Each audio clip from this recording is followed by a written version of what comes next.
Presented by EbixCash. हर खुशी के लिए काफी है।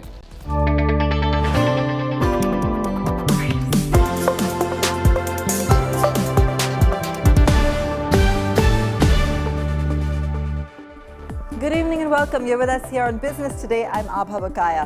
Here are the headlines tonight. NITI Aayog joins Petroleum Ministry in seeking excise cuts, puts the onus of reducing petrol and diesel prices squarely on the Finance Ministry. Market extends losses to a third day. Sensex down over 300 points. Nifty ends below 18,200. IT, metal, realty drag the index.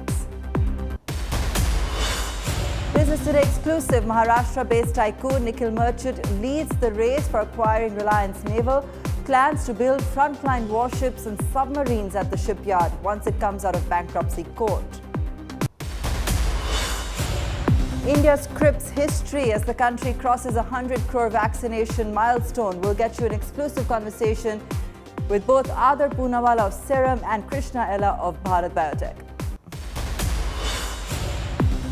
Even as politicians call for India to pull out of the clash with Pakistan in Dubai, thousands of crores of advertising at stake.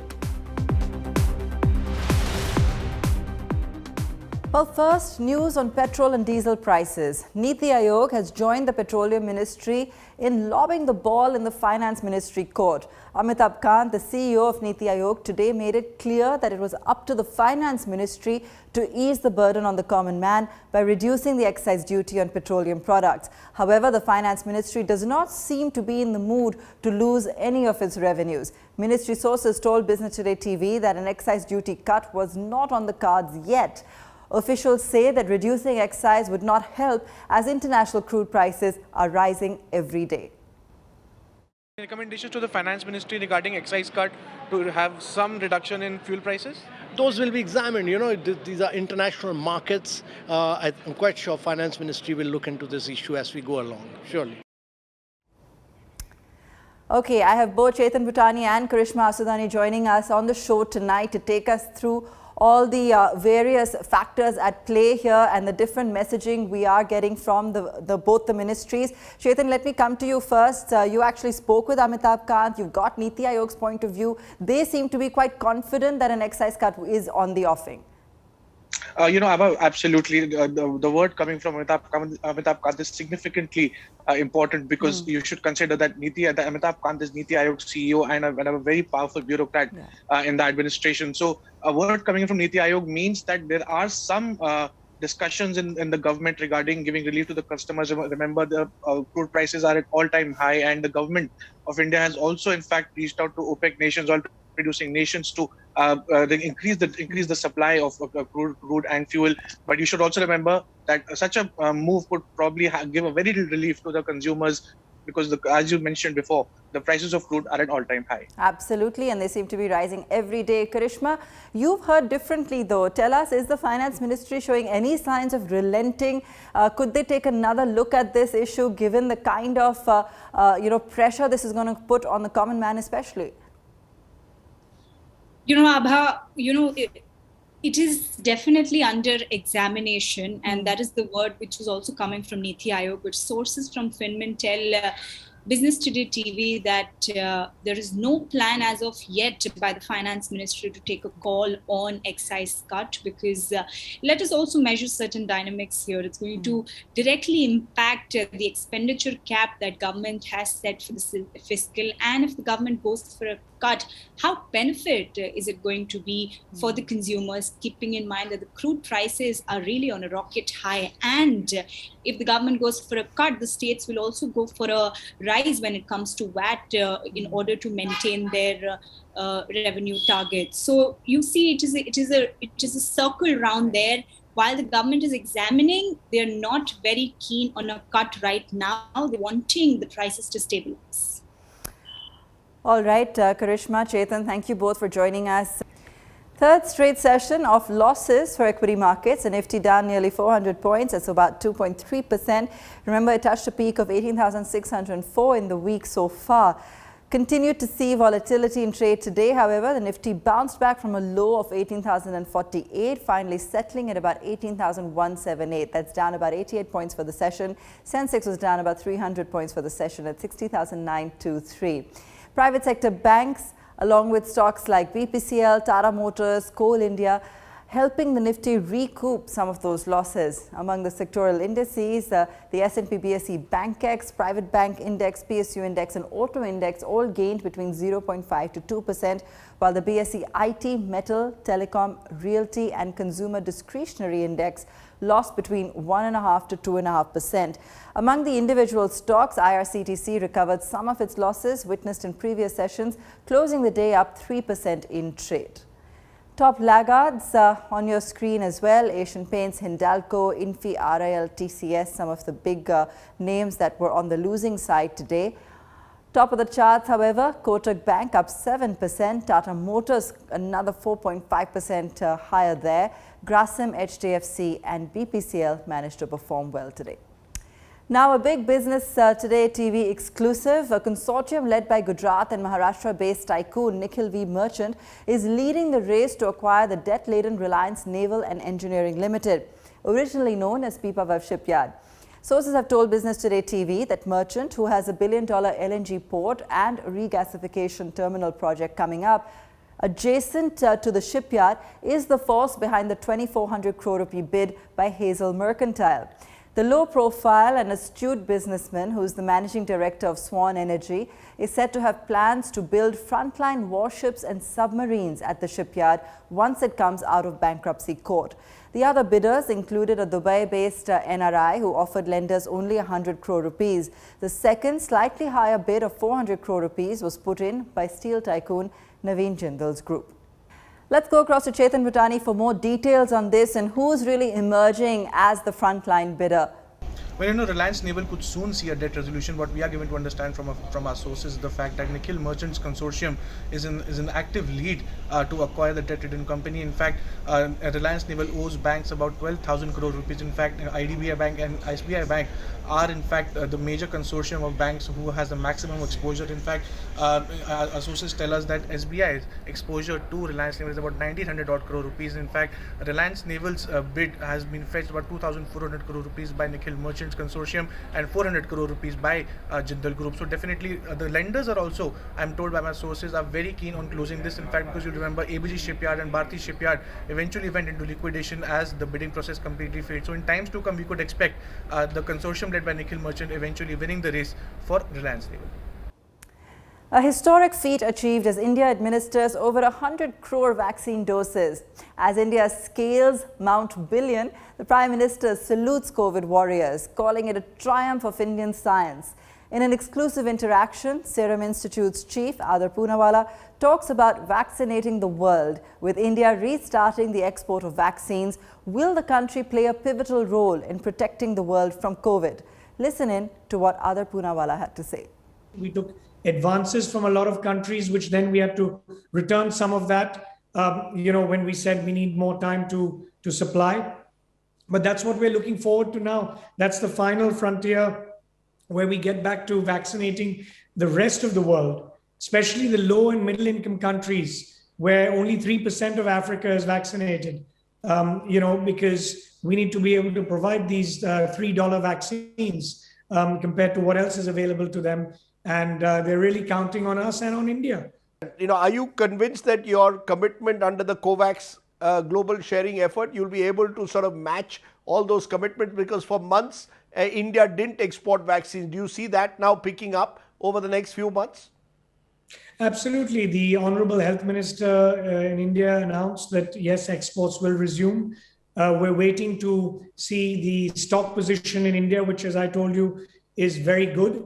You've got more than 3 weeks worth of stock, vaccine stock, compared to the vaccination rate of India at the moment.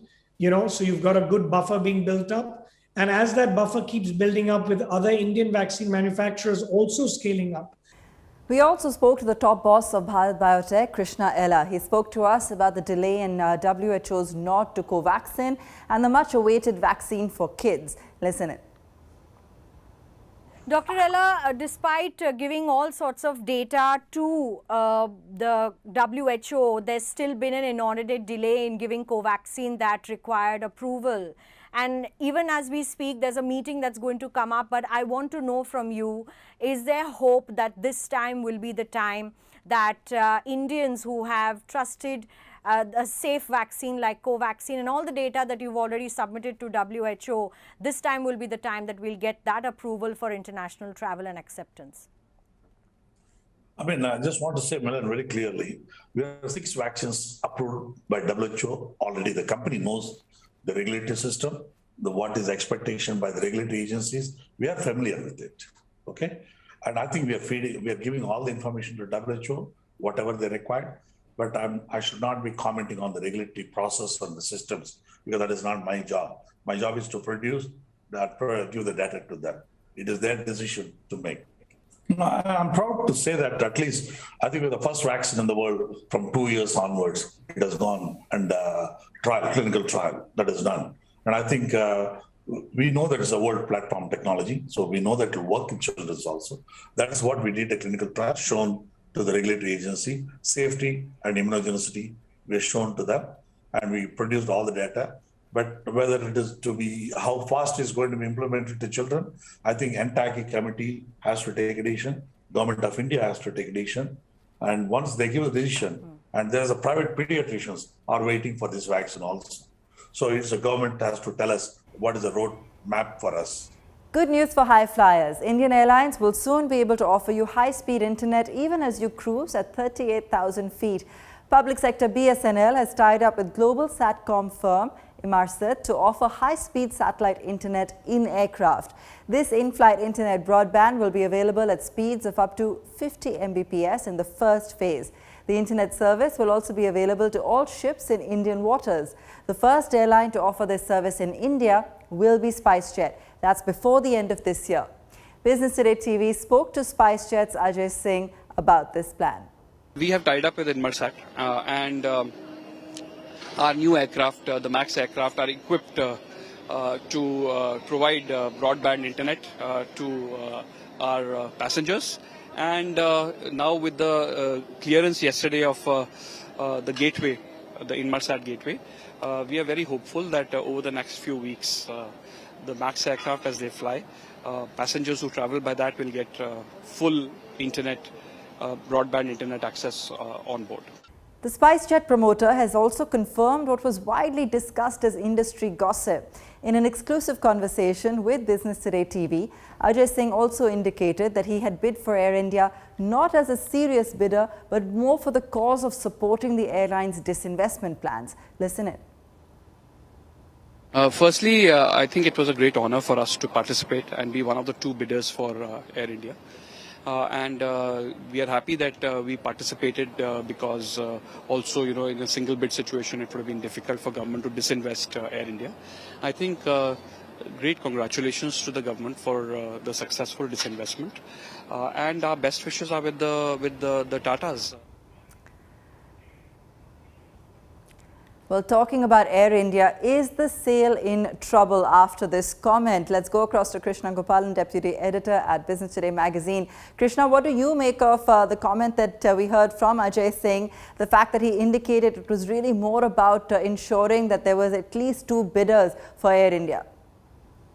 Well, having spoken to the legal fraternity, it seems pretty clear that the process is not in any sense of jeopardy, simply because if any bidder has managed to fulfill the basic technical requirements, and if he's not been forced to put in a bid, there's absolutely no question of process being affected. So the way the fraternity sees it is that the Tata bid will hold out and the process is very much on track.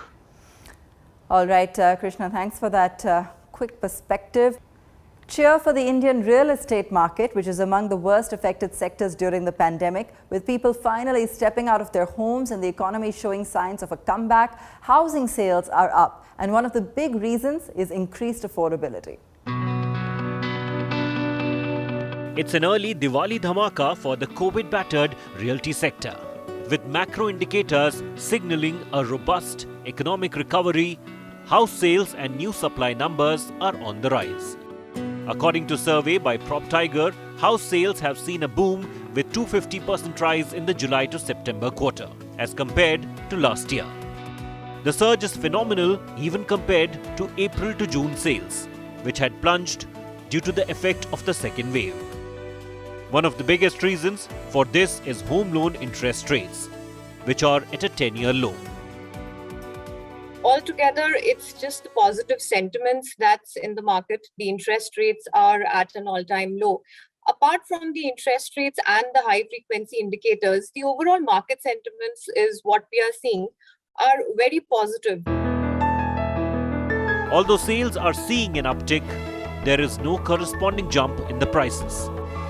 Except for a price rally in Ahmedabad and Hyderabad, prices in other cities have been stable. The only exceptions are areas where sudden urban developments have been announced. A recovery in the prices is already there. We're still at the 2013 levels. There hasn't been much increase in prices across the micro markets. Of course, there are certain localities, say for instance in NCR, Gurgaon, certain pockets, which has seen a lot of price correction. But altogether, if you see, prices have been stable across the cities. While the property market is coming back in style, will the rally sustain? According to experts, the realty upcycle is here to stay. With housing affordability at a record high in over a decade and prices remaining stable, the outlook seems positive. Bureau Report, Business Today Television.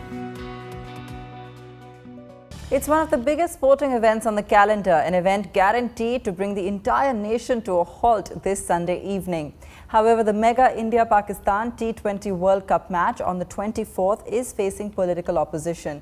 Let's have a look at the kind of money that's hinging on this match. उसको रोक देना चाहिए, ऐसा धांधली हो रहा है तो आदमी जिएगा, सब तो मरिए जाएगा, बिहारियों को मार रहा है. Appeal from the heart of a father who lost his son to a hail of bullets in Srinagar last week. His wish, the government refuse any sporting engagement with those backing terrorists. The appeal has found resonance with political friends and foes alike, with Rural Development Minister Giriraj Singh, MIM Chief Asaduddin Owaisi, RPI President Ramdas Athawale, and former Olympian turned Congressman Bharat Singh.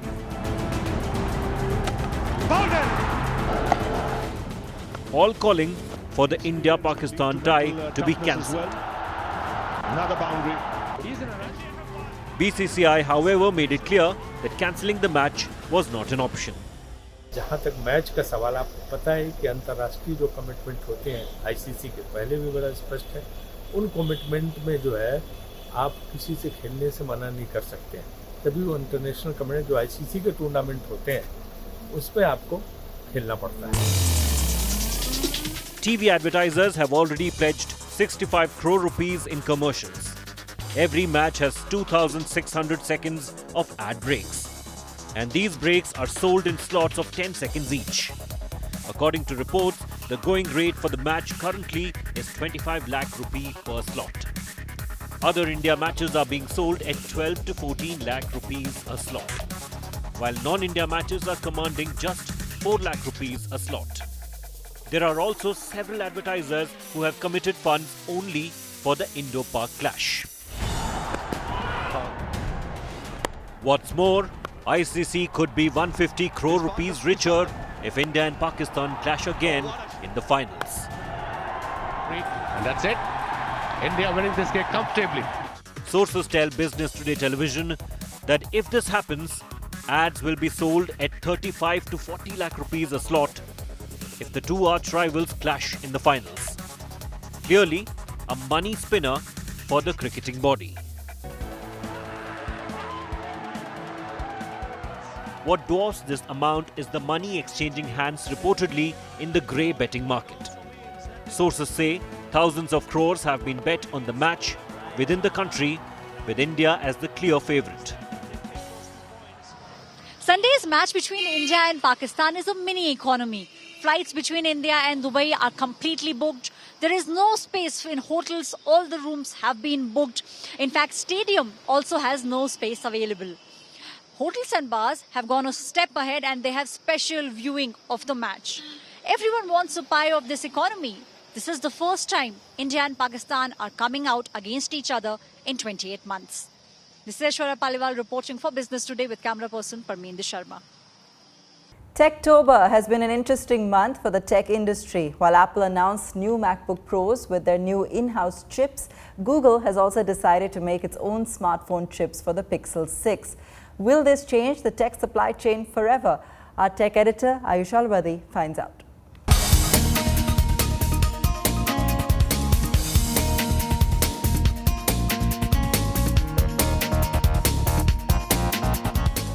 It's been an eventful week for tech enthusiasts, with Apple launching M1 Pro and M1 Max powered MacBook Pros on Monday, and Google launching the much-awaited Pixel 6 lineup powered by Tensor, its in-house custom processor. But Apple used Intel chips in their MacBooks until last year, when they made the switch to their in-house M1 chips. Google used Qualcomm chips until yesterday in their smartphones. Now, this does cut costs, but is that the only reason behind these tech companies making the big switch? They want to customize these chips so that the entire experience on top of it for their own product and ecosystem products, they can fine-tune it accordingly. They'll still license the architecture from the companies like ARM, Intel, and give it to manufacturing for the foundries like TSMC. But what they are technically doing here is they are designing chips in-house so that they actually control the key elements of a chip making, which is the power efficiency and the performance. It's also important to remember that this is all happening during a global chip shortage, and tech companies have become cautious about relying on chip makers for their product launches. But it's not like companies like Intel and Qualcomm are becoming irrelevant overnight. These companies are not sitting silent, right? And in some of the areas, these companies are almost like 4 generations ahead. So for example, talking about smartphones, someone like Qualcomm is already ahead from their competitors by almost like 4 generations. In fact, Apple still buys modem from Qualcomm. So I don't think the reliability on these traditional companies are going anywhere. The only thing what it will do is it will kickstart the pace of innovation even faster. Now that means billions of dollars are already being invested by tech companies in research and development, and that could only lead to even more innovation. But one thing is for sure: the chip wars have officially begun. Stay tuned to Business Today TV for more. And that's where we leave it on the show tonight. Thanks so much for watching.